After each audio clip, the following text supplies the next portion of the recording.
tersebar di dalam tasawuf ini seakan-akan tidak mementingkan syariah, termasuk di daerah kami ini Buya, yang mana orang-orang tasawuf merasa cukup sholat pakai ingat saja, jika mereka syariat tidak ada. Maksudnya apa? Saya punya jawaban lain yang antum belum kira. Yang tadi sholat khusyuk nggak? Khusyuk nggak? Pasti diterima Allah nggak? Dari awal takbir sampai assalamualaikum ingat Allah atau pernah ingat selain Allah? Jujur. Tidak jujur aja.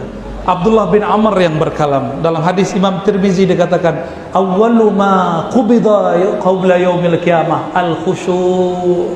Yang pertama dicabut sebelum akhir zaman adalah khusyuk. Abdullah bin Amr dapat kalam ini dari siapa? Tentu dari baginda Rasul sallallahu alaihi wasallam. Disebut hadis mauquf fi hukmil marfu. Kita ini baru belajar sholat, baru latihan sholat. Makanya Allah mengatakan aqimis salata li dzikri. Aqim itu kalau diterjemahkan dalam bahasa sir, bahasa hakikat, latih-latihlah dirimu sholat untuk mengingat aku. Maka engkau yang baru berlatih jangan sombong kalau melihat orang belum berlatih. Jangan sombong, kita baru berlatih. Jangan suudzon kepada orang yang terlihat belum sholat. Mungkin dia tidak sholat. Gusmi, tahu Gusmi? Masyhur di zamannya, sezaman dengan ayahanda Gus Baha, gurunya Gus Dur. Itu diisukan, dia hafiz Quran, punya pesantren besar. Beliau diisukan banyak orang tidak sholat. Ngadulah orang kepada salah satu kiai di Pasuruan. Kiainya wali juga. Ini bukan khurafat, ini kiai yang menyaksikan. Dia buka jendela, kamu lihat Gusmi lagi sholat di atas pohon. Dilihat sholat di atas pohon. Mereka tidak percaya ini, ya. Mereka tidak percaya, orang-orang yang ingkar kepada tasawuf, ingkar kepada karamah, tidak percaya. Mereka nggak percaya. Kalau saya percaya, karamatul aulia saya percaya. Jadi kalau ada orang yang dimasyhurkan sebagai wali, tidak terlihat sholat, bukan berarti dia tidak sholat. Mungkin dia lagi nguji antum. Antum ini yang sholatnya begitu, sudah berani belum jadi juri, ya? Tapi semua ulama ahli tasawuf sepakat, ilmuna musyayyadun muqayyadun bil kitabi was sunnah. Ilmu kami sangat berkaitan erat dengan Quran dan sunnah. Imam Zarruq mengatakan al-batin yukhalifu zahir batil. Semua yang ilmu batin, ilmu tasawuf yang menyalahi syariat, maka itu batil. Man a'rafun nas bis syariah a'rafuhum bis syariah a'rafuhum bil khilaf. Orang yang paling mengerti syariat adalah yang paling mengerti khilafiyah. Baru tahu satu mazhab sudah berani bantah mursyid, ya. Baru tahu satu mazhab, satu qaul sudah berani bantah Habib. Ukur diri, antum baru hijrah berapa tahun? Habib 20 tahun, Habib 40 tahun. Mursyid sudah satu nafasnya bersama Allah Subhanahu wa ta'ala. Saya tidak membela orang tidak sholat. Setahu saya tidak ada wali kecuali dia sholat. Saya pernah suuzon dengan seorang wali, tapi baru suuzon, khatir di kalbu. Apa kata dia pandang saya, jangan kamu kira saya tidak sholat. Ya salam. Karena saya satu hari satu malam dengan beliau tidak terlihat beliau sholat. Terbesit di hati. Ternyata kawan saya naik ke lantai 2 sholat subuh, ada beliau di atas. Terus yang di bawah siapa? Jangan-jangan yang kita temui itu bayang-bayangnya. Itu yang disebut tayyul ard, taksirun nufus. Karena wali itu nur, nurnya satu nur bisa jadi bayang-bayang. Nabi Muhammad sallallahu alaihi wasallam, dengan apa beliau melihat Uwais Al-Qarni? Karena pancaran nur Nabi sampai kepada Uwais. Uwais pun terlihat oleh Nabi. Nabi di Madinah tapi wujudnya terlihat di kampung Uwais Al-Qarni. Paham tuh? Matahari satu dilihat dari semua bumi. Dia satu, tapi orang melihatnya banyak. Habib Al-Kaf yang baru meninggal, Habib Ja'far Al-Kaf, ya, yang kalau ngomong nggak jelas, Al-Fatihah, Al-Fatihah, ya. Orang yang suul adab bilang Habib apaan ini ya. Tapi saksi matanya, saya sudah sebut namanya. Buka kamar, ada dia sedang tidur. Kamar satu lagi dia lagi sholat. Buka kamar satu dia lagi zikir. Kalau kurang percaya baca Al-Hawi Imam Suyuti. Di situ dijelaskan bab toyul ard, melipat bumi. Itu ada. Dulu Imam Suyuti pun tidak percaya, Ar-Razi pun dulu tidak percaya. Sampai kemudian baca kitab Al-Hafiz Imam As-Suyuti, barulah kita percaya. Dan saya menyaksikan sendiri. Kita salaman di depan rumahnya, pas masuk rumah dia ada lagi. Ya salam. Dulu di Tanah Abang ada wali, masih hidup, cuma saya nggak boleh sebut nama. Dia tidur-tiduran depan masjid.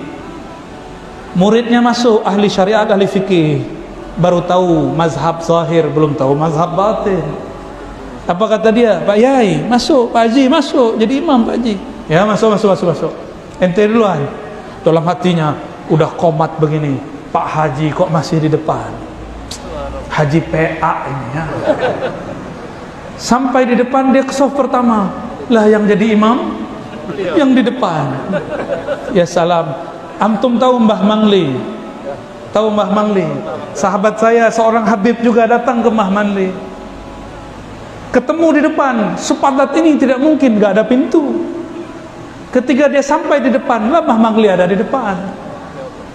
Namanya karamatul aulia. Karamah wali itu gampang, jangankan itu. Dari Mekah ke Masjidil Aqsa sekejap Allah perjalankan. Dari Masjidil Aqsa sekejap sampai ke Sidratul Muntaha, mudah bagi Allah. Jangan pikir pakai otak logika yang IQ-nya rendah ini ya.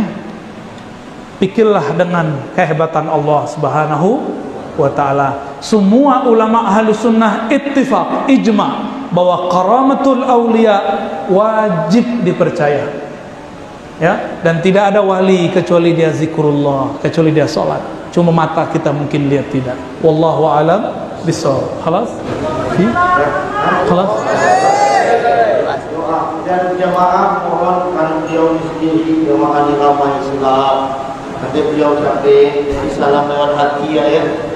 Ya, insyaallah nanti beliau dari kalbu sampai ke kalbu. Satu beliau ya, sampai jamaah mohon dari hati cinta kepada beliau. Insyaallah orang kekasih akan manggil kekasih hanya nanti datang.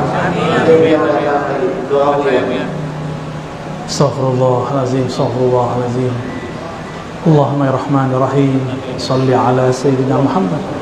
Ya Allah, sampaikan salam kami pada hari Jumat ini kepada ruh Nabi Muhammad. Allahumma salli ala ruhi Sayyidina Muhammadin fil arwah. Ya Allah, sampaikan salam ruh kami kepada ruh bahayahanda ruh kami Nabi Muhammad sallallahu alaihi wasallam. Allahumma salli ala qalbi Sayyidina Muhammadin fil qulub. Ya Allah, sampaikan salam kalbu kami kepada kalbu baginda Nabi Muhammad sallallahu alaihi wasallam. Allahumma salli ala jasadi Sayyidina Muhammadin fil ajsad.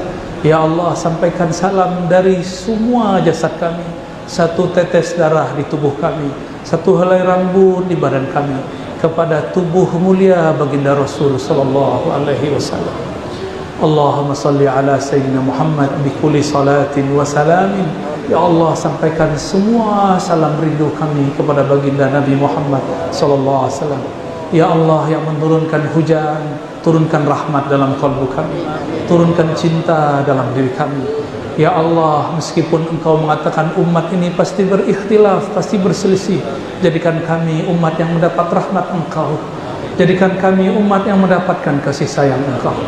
Ya Rabb, jadikan kami al-mutahabbina fika. Jadikan kami di akhir zaman umat yang saling mencintai dalam Engkau, dalam rahmat Engkau, dalam sifat Engkau. Jadikan kami di akhir zaman umat yang terpilih nanti di akhirat, ketika para aulia, para syuhada yaghbit Mereka semuanya iri melihat ada cahaya yang bergerak di atas mereka. Lalu nabi-nabi ditanya, siapakah mereka? Allah mengatakan, engkau mengatakan merekalah al-mutahabbina fiyya, merekalah yang saling mencintai di dalam rahmatku. Jadikan kami ya Allah bihaqqi sayyidina Muhammad, bihaqqi sayyidina Muhammad rahmatan lil alamin, minal marhumin, minal mutahabbina birahmatik, minal mutahabbina biruhik. Allahumma rabbana atina fid dunya hasanah wa fil akhirati hasanah wa qina adzabannar واحفظنا ومشايخنا واحفظنا وحبائبنا واحفظنا والجماعات والحاضرين والحاضرات والمسلمين والمسلمات اللهم استرنا وإياهم وصلى الله على سيد الوجود والحمد لله رب العالمين. Mohon maaf, tidak usah salaman ya, cukup dengan qalbu. Assalamualaikum warahmatullahi wabarakatuh.